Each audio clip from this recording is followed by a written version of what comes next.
골이식이라는 단어를 안 들어본 사람 한 명도 없을걸? 그렇지. 근데 골이식이 뭔지는 아무도 모를걸? 이게 안 되니까 여기까지 적어야지. 여기 뼈 버려야 돼. 고리식제 명품을 가져왔어요. 까볼까 이거? 비싼데 괜찮아요?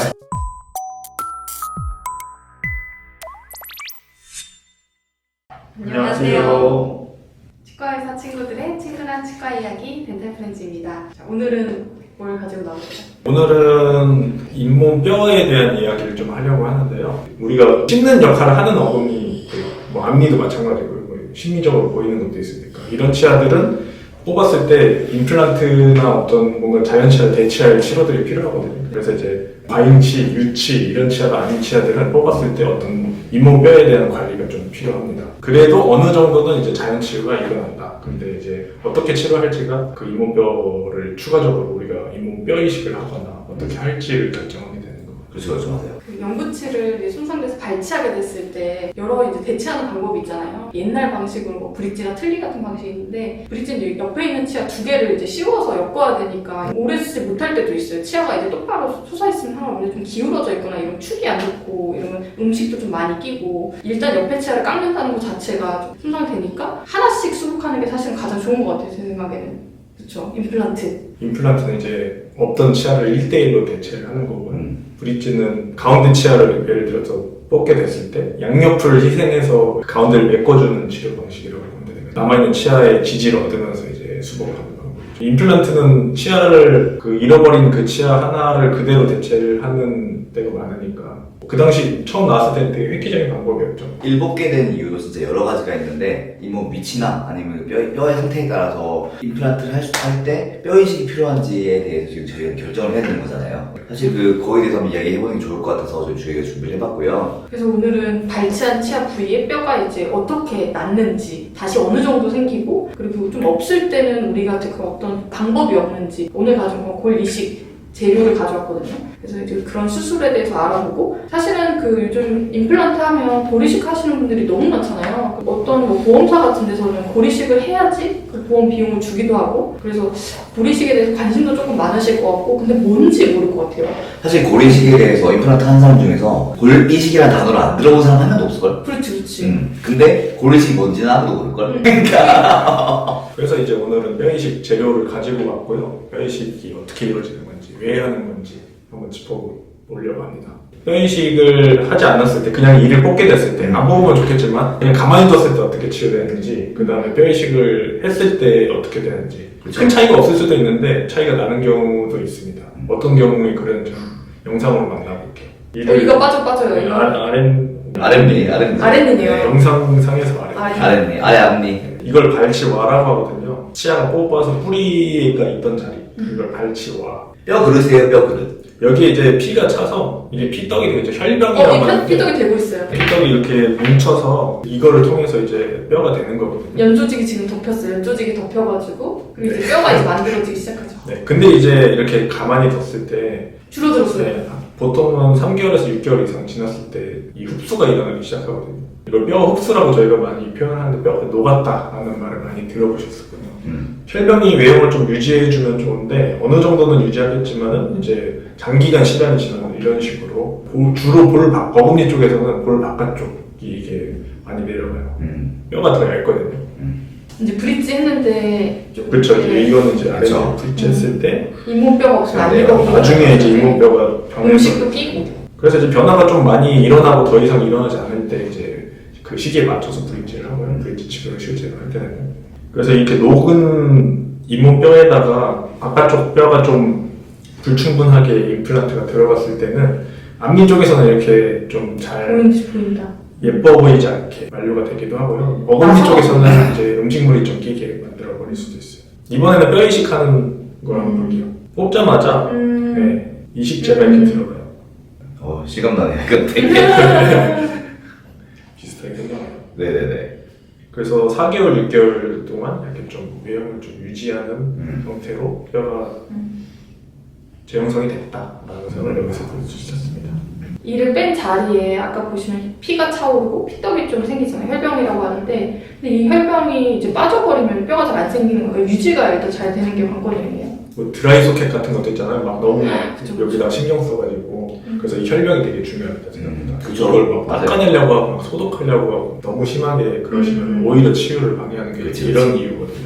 그리고 또 한 번 더 발치와라고 하는 거에 대해서 추가로 설명을 하자면 이를 뺐으면 나머지 뼈로 이렇게 그릇이 있다고 생각하면 돼요. 근데 그릇이 잘 유지가 되면은 혈병이라고 하는 피가 차가지고 피떡이 잘 생기는데 이 그릇이 조금씩 흡수가 되면 혈병지의 모양이 유지가 안 되고 조금씩 어그러진다는 거죠. 근데 그게 볼 쪽에서 그렇게 어그러져 버리면은 나중에 뼈가 회복이 완전히 돼도 똑바로 깨끗하게 된 게 아니라 약간 이렇게 무너진 형태로 유지가 되기 때문에 임플란트를 하려고 해도 제약이 많이 걸리고요. 신미성이 많이 떨어집니다. 그래서 이제 두 번째로 본 게 이제 뽑은 자리 그대로 뼈 이식자가 그대로 들어갔잖아요. 맞아요. 네. 초기 치유는 비슷하거든요. 이 발치와가 그대로 보존됐을 때는. 근데 이제 조금 더 이 뼈 흡수량을 줄여주는 데 도움을 해주는 게 이 발치와 보존술이라는 뼈 이식 방법이에요. 이 발치와 보존술 또는 이제 발치와 관리라고 저희가 표현을 하는데요. 뼈 이식 방법 중에 하나입니다. 근데 이제 발치와를 뼈 이식제가 안에 잘 패킹이 돼서 뼈 외형이 그대로 좀 유지되게 치유되게끔. 내가 볼 때는 약간 몸을 속이는 것 같아. 발치하고 나면은 아 이거 빠졌으니까 이걸 이렇게 흡수가 돼야 되는 건데 그걸 미식제가 채워 넣어가지고 아 아직 이가 안 빠졌구나 이렇게 해가지고 그대로 유지가 좀 되게 해서 4개월에서 6개월 정도 지나면은 완전히 뼈 형태가 튼튼한 뼈가 될 수 있게 만들어주는 것 같더라고요. 그리고 또 이게 약간 제약이 있는 게 발치하는 원인에 따라서 약간 그 염증이 최소한으로 없는 상태에서 빼면 확실히 좀 결과가 좋고요. 만성적으로 염증이 많은 경우에는 사실 좀 이것도 좀 제한적일 수는 있어요. 맞아요. 그래서 이제 그런 데서 이제 뼈 이식이 필요하냐, 필요하지 않느냐가 좀 갈리기도 하고요. 영상에서도 보셨지만 이 뼈 그릇 발치와가 그렇죠. 되게 건전한 상태에서 지금 뼈 이식을 했잖아요. 네. 이 발치와 관리를 하고 싶어도 못하는 경우가 그렇죠. 네. 요즘에는 재료도 많이 좋아져서 염증을 깨끗하게 제거한 다음에 요즘 재료도 정말 좋아졌잖아요. 넣고 좀 시간이 좀 지나면은 어느 정도 좀 유행을 유지하는 경우가 많더라고요. 그렇죠. 그 발치와 관리를 사실은 좀 생소하게 느낄 수가 있어요. 지금 이를 빼고 뼈를 넣자고 하면 약간 어색할 수도 있고, 이를 뺐을 때 바로 임플란트 계약이 된 것도 아닌데 이렇게 또 하는 임플란트 계약이죠 다. 빼자마자 뼈를 조금 넣어놓으면 이 관리가 되면 뼈가 확실히 솔 모양 약간 고치는 것처럼 뼈가 다 녹았는데 다시 만들려면 너무 힘든데 맞아요. 이게 사실은 이런 뭐랄까 이렇게 잡아주는 통이 있는데 뼈를 넣어놓으면 잘 되는데 이게 내려가 버리면 이 위에 이런 유지시키는 골조까지 만들어야 되거든요. 그래서 이제 발치와 관리를 미리 하시는 게 이제 좋긴 좋을 것 같은데 임플란트 심을 때 무조건 일단 뼈가 좋긴 좋아야 되죠. 이 집안이 단단해야 곡물이 좀 오래 가는 것처럼. 그게 최고예요. 그렇죠. 뼈가 진짜 중요한 네, 거예요. 맞아요. 임플란트나 뼈 이식 안 하고 발치 후 변화에 대해서 한번 같이 보면 좋을 것 아, 같아요. 네, 맞아요. 비교를 좀 해볼까요? 네, 영상 말고 이번에는 사진으로 좀 보려고 하는데 이거는 뽑고 아무것도 안 했을 때 왼쪽 사진 보면은 위에 앞니거든요. 위에 앞니를 이렇게 뽑아서 이게 발치와죠. 네, 지금 피가 좀 고여 있는 거죠. 딱지가 좀 생긴 겁니다. 그 자연치유하게 뒀을 때 이렇게 폭이 좀 좁아진 걸 볼 수가 있어요. 그래서 이제 발치와 보존이 좀 안 됐을 때는 이런 식으로 시조골이라고 하는 게 이목뼈의 부피가 좀 감소해요. 이제 높이가 감소하면은 치아가 길어 보이거나 너무 어금니 쪽에서도 치아가 길어지면은 음식물이 더 끼거든요. 이제 그런 영향이 좀 있을 수 있겠죠.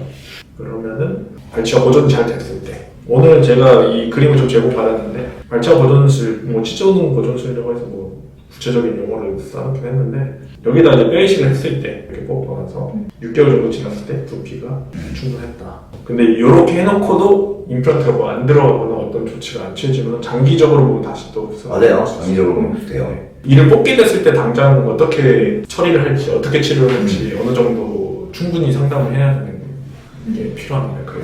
그래서 이제 이 발치와 보존술을 해서 이 잇몸뼈의 부피를 적절히 유지했을 때 그게 뭐가 좋은 건가? 앞니에서 일단은 이쁘죠. 볼일 풍부할 때 이쁘고 좁아지면은 그만큼 임플란트 심을 때 더 깊게 들어가야 돼요. 그래서 이제 앞니 뭐 갑자기 부러지신 분들을 뽑게 됐을 때는 이제 그래서 바로바로 씹어주고 뼈 이식도 많이 하거든요. 그래서 이제 앞니 쪽에서는 신미성을 개선하는 데 좀 도움이 될 거고요. 어금니 쪽에서는 그러면은 폭이 좁아지면은 더 깊게 심어야 되는 경우가 생기거든요. 임플란트가 이렇게 들어가면 되거든요. 근데 더 좁아지면은 이게 안 된다. 안 되니까 여기까지 심어야죠. 여기 뼈 버려야 돼요. 이렇게 깊게 심을 때가 매번 심을 수 있는 건 아니에요. 어금니 쪽에 그러니까, 더 신경만 같은 게 있어가지고 신경이 있어가지고 상악동이 또 있기 때문에. 그래서 제가 가져온 게 앞니 쪽 케이스인데 앞니가 이 상태로 되게 오래 쓰신 40대 여성분이에요. 이게 부러진 걸 알고 계셨는데 여기가 별로 안 아프니까 고정시켰어요, 레진으로. 양옆에 그냥 튼튼한 치아에 붙여버렸어요. 이거 붙이니까 안 아픈 거예요. 근데 결국에는 이 상태로 거의 뭐 3년 이상 있으셨거든요. 그러니까 여기 뼈가 안 가졌어요. 뺄 때도 생각보다 그렇게 힘들진 않았고요. 문제는 뭐냐면 뼈가 여기가 완전히 없어져 있거든요. 아까 그 말한 그 그릇이 없어지기 때문에 이런 경우에 발치와 보존을 하고 싶어도 그렇게 안 되기 때문에 이제 발치와 보존술 외에 여기 뼈를 갖다가 좀 볼륨을 높여주는 수술을 추가적으로 하게 돼요. 이것도 뼈 이식의 한 종류인데 일단 했을 때 성공률이 그렇게 높지가 않고요. 이분은 거기다 또 기간도 너무 오래 걸리기 때문에 빨리 해결하기를 원하셨거든요. 그래서 그냥 브릿지를 원하셨어요. 그냥 발치해놓고 어느 정도 자연 치유되게 놔두고 한 상태에서 브릿지로 마무리했죠. 아까 그 부러졌던 이 치아 두 군데는 실제로 보면 여기가 이렇게 경사가 졌죠.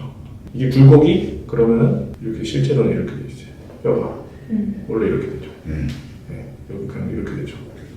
차이를 아시죠? 그 음식물이 여기 좀 끼기가 쉽습니다. 그래서 이 치조와 보존술이 좀 의미가 있습니다. 오늘은 저희가 그 고리식제 명품을 가져왔어요. 가장 오래된 소뼈. 근데 내가 계속 쓰는 거다. 아 그래요? 네. 저는 고리식 수술 많이 안 하니까 친구들한테 물어보니까 믿고 쓰는 바이오스 미스바 이렇게 말하더라고요. 믿고 쓸 수 있다. 정말 좋거든요. 그래서 너무 오래되고 안정적이고 정말 가격이 좀 비싸긴 하지만 가장 좋은 재료라고 볼 수 있는데 비싸. 이건 이제 바이오오스 콜라겐이라는 제품인데 뼈 이식제 대명사 같은 거여서 그냥 이제 오늘 가져와 있습니다.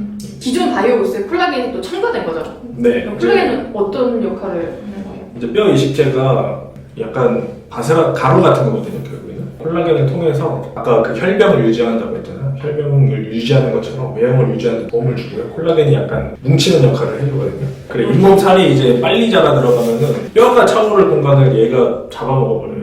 이 콜라겐이 그런 어떤 막 역할을 좀 해주죠. 그렇죠. 사실 이게 척회막이라고 속도전이에요. 그래서 이게 잇몸 살이 차오르기 전에 뼈가 그대로 딱 막아가지고 그게 안에가 뼈가 될 수 있도록 만들어주는 거예요. 근데 살이 보통 더 빨리 자라거든요. 그쵸. 여기 한번 째면은 바로 자라. 7일이고 아까 그 동영상에 나왔지만 뼈는 거의 4에서 6개월. 누가 더 빨라? 당연히 7일이 빠르죠. 그걸 막아주기 위해서 쓰는 게 그 고리식제고요. 이건 이제 스위스 제품이고요. 그래서 한번 언박싱까지 오늘 한번 해보겠습니다. 네. 까볼까요 이거? 비싼데 괜찮아요? 어떻게 보면 금값이에요. 금 까는 거예요. 나 만약에 까다가 실패하면 또 새로 깔 거야? 괜찮아? 나눠서 쓸 수 있어요. 제가 조심스럽게 한번 까보겠습니다. 100mg 깔 거고요. 제가 오늘 장갑이 없긴 없어 죄송해요. 갑자기 오느라고 장갑을 안 끼고 왔는데 좀 깨끗하니까. 보면 이게 그거예요. 저희 쿠팡 박스처럼 과대포장이죠. 요 조그만한 거 들어있는데 이렇게 큰 박스 안에 조그만 게 들어있습니다. 열어볼게요. 조심조심 이렇게 깠어요. 발치와를 여기 준비했어요. 이렇게 보면은 발치를 왼쪽 아래 제2로 붙이죠. 여기를 발치한 거예요. 오늘 발치했죠. 오늘 발치해가지고 여기 뼈 공간이 아까 뼈 그릇이라고 하죠. 발치와 있어요. 이식제 한번 보여주세요. 이식제는 일단 핀셋이 없죠. 네. 손으로 섬세한 손으로.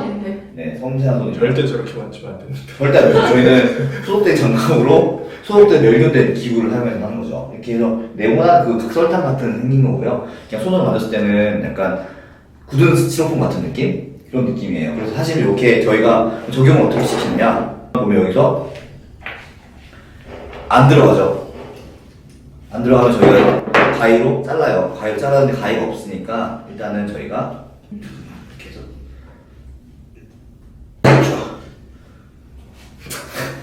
이렇게 적절한 제가 섬세한 손을 이용해서 적절한 크기를 만들어요. 만들고 여기다가 적용을 시키는 거죠. 근데 이게 젖어 있지 않으면 이게 조작성이 떨어지거든요. 이게 스티로폴처럼 딱딱한 스티로폴은 여기 안 들어가잖아요. 안 들어가는 상태에서 저희 아무리 눌러도 잘 안 들어가요. 그때 저희가 식염수를 사용해서 충분히 해서 식염수가 젖어들면은 조작성이 좋아지기 때문에 이렇게 살살 약한 힘으로도 충분히 다져 넣어집니다. 느낌 좀 표현해 주세요. 느끼면 탱글탱글하면서 그 청소할 때 설거지할 때 쓰는 젤라틴 같은 스티로폼 있잖아요. 그래서 말랑말랑해지는 거거든요. 그래서 그만큼 말랑말랑해져요. 이번에 큰 것도 여기 보면 큰 거 절대 안 들어갈 것 같이 그 옆에 사이즈가 큰 것도 소화시키고 나면 조작성이 좋아져서 누르면은 들어가는 거예요. 오해가 생길 수 있는데 이게 이렇게 돌아가는 거 아니에요? 보여주기 위해서 하는 거고요. 세게 꼭꼭꼭 눌러서 이렇게 세워질 수 있게. 이제 실제로는 이렇게 하얗게 나갈 거고 피가 나니까 실제로는요 빨갛게 젖어들죠. 실제로 피랑 식용수랑 젖어가지고 빨갛게 젖어드는 거고 이렇게 발치와 높이만큼 세워주는 거고요. 사실 여기는 지금은 뼈가 보이는 거지만 실제로는 여기 위에 잇몸도 있잖아요. 네. 하고 이식을 하고 나서 봉합을 이쁘게 해주면 여기가 깨끗하게 됩니다. 네. 이거 네. 남는 게 있어요. 남는 거 어떡하냐? 남은 거 버려야죠. 그럼요. 팩입니다. 무조건. 저게 생각보다 형태를 되게 잘 유지하기 때문에 처음부터 어느 정도 형태를 유지하고 잘 잘라준 다음에 시술하는 게 더 맞아요. 근데 이게 사각형이잖아요. 네. 끝에까지는 끄트머리 못하겠지만 사실 그 정도는 조작성으로 좀 커버가 돼요. 실제로 여기 제품들이 최근에는 이렇게 니은자도 나오고 여러 가지 조작하기 편하게 이 성상에 대해서 좀 알려주세요. 종류가 여러 가지잖아요. 성상에는 여기에 두 가지가 있는데 지금 저희가 보여드린 콜라겐이라고 하는 조작성이 좋은 거랑 파우더 타입, 약간 그냥 가루 모래 같은 타입이거든요. 근데 모래 같은 거는 많이 넣으면 흐르고요. 피가 흐르면 이렇게 차올라서 떠다니기 때문에 사실 조작성이 많이 떨어집니다. 근데 이거는 세워서 꾹꾹 다져놓으면 되기 때문에 훨씬 더 조작성이라고 하는 다루기 훨씬 편하죠. 어떤 이식제가 좋고 이런 거 느껴지나요? 실제로 써보시면? 검증된 제품 쓰는 게 되게 중요해요. 일단은 네. 어느 제품은 되게 많아요. 네, 제품은 되게 많고 좋은 제품도 되게 많아요. 임플란트도 마찬가지인데 좋다고 알려져 왔던 브랜드들이 다 역사가 오래된 브랜드거든요. 그렇죠. 그 중에서도 이제 바이러스가 이제 그 이종골 이식제 중에 최초의 이종골 이식제이기도 하고 네. 역사가 제일 오래된 검증된 제품을 쓰는 게 좀 중요하고 그 다음에 가루 타입도 있고 뭐 콜라겐 타입도 있고 그런데 이제 부위에 따라서 치아를 뽑은 환경이 어떤가 그거에 맞춰서 술자가 적절하게 그 제품을 사용했느냐 더 중요할 것 같아요. 그래서 상황에 맞게 전문가의 추천에 따르시는 게 맞습니다. 그래서 오늘 영상에서 임플란트 할 때 하기 전에 뼈 이식하는 거 이런 설명을 좀 해드렸는데 뼈 이식 재료에 대해서 너무 생소하게 생각하셨을 분들이 조금 도움을 얻었으면 좋을 것 같아요. 네. 사실 무조건 뼈이식이라고 하는 설명을 듣는데 저 많이 질문하는 게 그러면 많이 좀 해달라. 많이 해주시나요? 아. 넉넉하게 해주시나요? 아, 저희가 계획적으로 필요한 부분에 필요한 양만큼 적절하게 하는 게 좋지 사실 넘친다고 해서 그게 좋은 건 아니거든요. 그죠? 그렇기 때문에 저희랑 상담을 충분히 한 다음에 진행하는 게 좋을 것 같습니다. 오늘 저희가 사실 진료실에서 설명하면 시간도 짧고 이해를 잘 많이 못하세요. 왜냐면 보여드릴 수가 없잖아요. 처음 듣는 거니까 그리고 보여드릴 수가 없잖아요. 그래서 저희가 그런 거를 한번 좀 이렇게 보여드리면서 설명해드릴 수 있는 계기가 돼서 참 좋았고요. 임플란트 하실 때 뼈이식에 대해서도 이제 앞으로는 관심 많이 갖고 시작을 하셨으면 좋겠고요. 주위에 임플란트 하시는 분들 있으면 이제 영상 같이 공유해 주시고 뭐 어떤 뼈이식 쓰는지도 한번 물어봐 보시고 그러면 도움이 될 것 같습니다. 감사합니다. 감사합니다.